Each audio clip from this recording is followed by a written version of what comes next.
Je suis pas gay, je sais que j'ai des fans qui sont homo, mais ça m'est égal. C'est leur vie, c'est pas la mienne. Donc il a toujours été confronté à ces choses-là.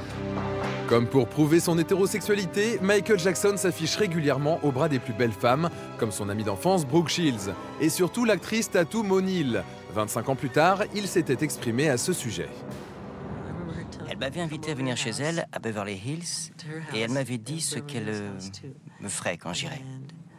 J'y suis allé en faisant le malin.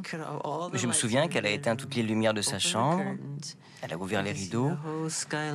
On pouvait voir les lumières de la ville au-dessus des falaises. C'était superbe.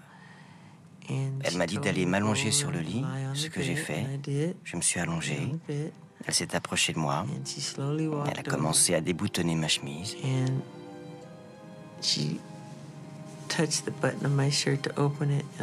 J'ai mis mes mains comme ça. Je ne voulais pas qu'elle me l'enlève. Ensuite, elle est partie. Elle savait que j'étais trop timide pour elle. Voilà ce qui s'est passé. Une relation ambiguë avec Tatum O'Neal et un mariage avec Lisa Marie Presley en 1994 qui éveille les soupçons. Des soupçons que le chanteur tente de dissiper en mettant son couple en scène dans un clip.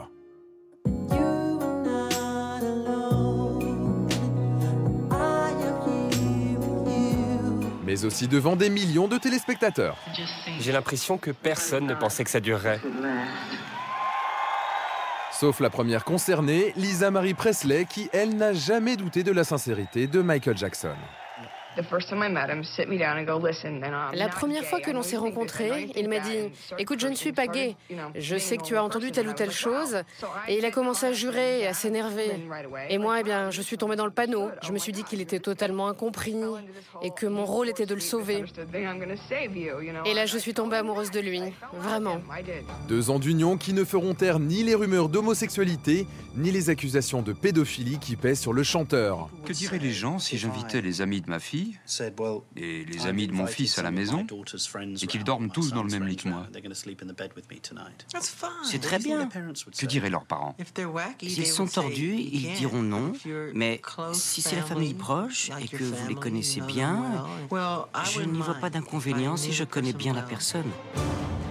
Ces propos, 10 ans après la première affaire de pédophilie, vont déclencher un nouveau scandale et un procès retentissant.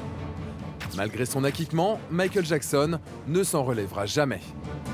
Il en voudra éternellement au journaliste, un certain Martin Bashir, qui, quelques heures après le décès de Michael Jackson, fait une déclaration qui résonne comme un mea culpa.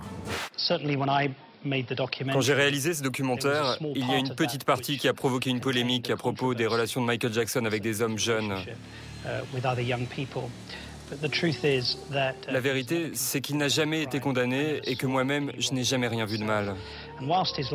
Même si son mode de vie était différent, il n'a jamais commis de crime. Et je crois que le monde vient de perdre le plus grand artiste de tous les temps. Et Martin Bashir ne semble pas être le seul à éprouver des remords à l'annonce de la mort de Michael Jackson. Les jours qui suivent, on assiste à une série de volte-face.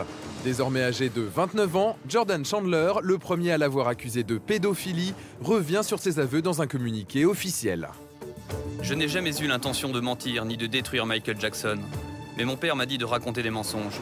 Maintenant, je peux dire combien je suis désolé et j'espère qu'il me pardonnera.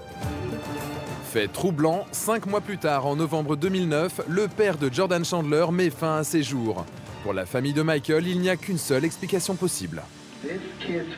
Le père s'est suicidé parce qu'il culpabilisait. Et maintenant, c'est le gamin qui avoue que Michael ne l'a jamais touché. Ces événements réhabilitent-ils définitivement Michael Jackson ? Problème, l'adresse du site internet où a été publiée la déclaration de Jordan Chandler a été créée le jour même de la mort de Michael et renvoie vers 2 sites de fans. Alors, réels aveux ou manipulations pour réhabiliter l'image du chanteur? Nous avons joint l'avocat de Jordan Chandler qui n'a pas souhaité faire de commentaires.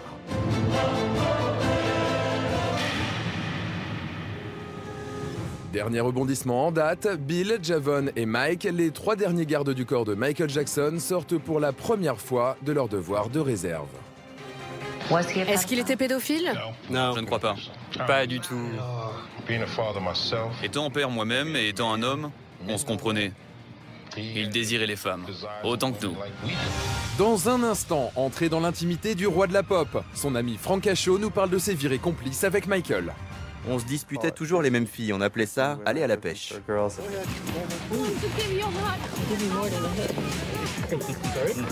La vie de la star aurait été complètement différente sans l'influence de son père Joe Jackson. Pour nous, le patriarche controversé se livre. Il n'avait pas peur de moi. Je m'assurais juste qu'il soit sage.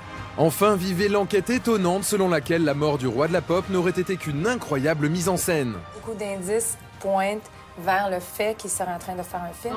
Ce n'est pas qu'un film, je vais innover, devenir un pionnier et amener le cinéma à un autre niveau. Et que ce sera le plus gros comeback de l'histoire. À tout de suite.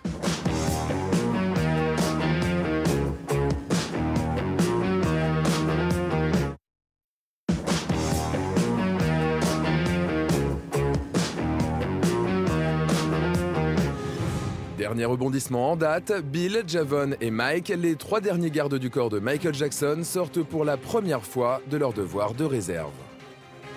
Est-ce qu'il était pédophile? Non, je ne crois pas. Pas du tout. Étant père moi-même et étant un homme, on se comprenait. Il désirait les femmes, autant que nous. Les 3 derniers bodyguards de Michael Jackson qui se sont dit, tiens, si on faisait un livre pour raconter qui est vraiment Michael Jackson, quel est le vrai visage de Michael Jackson.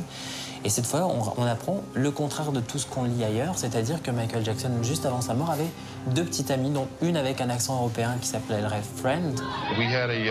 On avait un rideau dans la voiture qui empêchait de voir la banquette arrière. Il parlait et... Vous voyez quoi. Il faisait l'amour dans la voiture?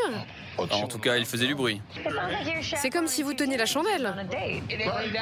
Oui, ouais, c'était mignon. Il flirtait beaucoup, il flirtait avec les filles tout le temps. On se disputait toujours les mêmes filles, on appelait ça « aller à la pêche ».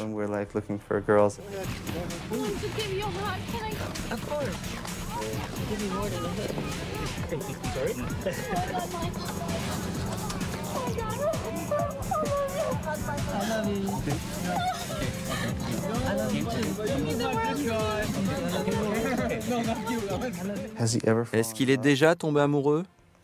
Oui. Oui. Contrairement aux rumeurs d'homosexualité ou de pédophilie, ces propos-là ne seront jamais démentis par la famille Jackson.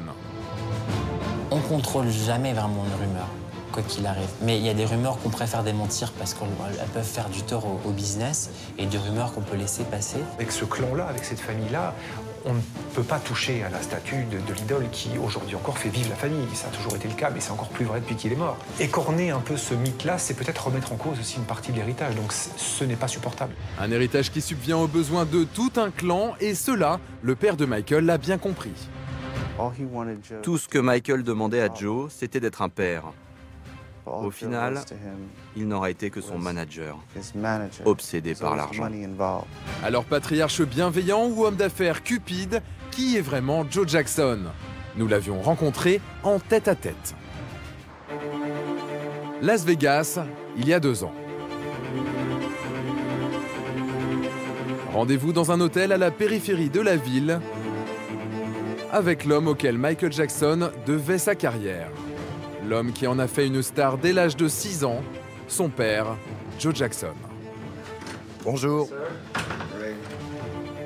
Le très controversé patriarche de la famille Jackson s'était prêté pour nous au jeu de l'interview confession. Votre fille dit que vous l'avez violentée, c'est vrai?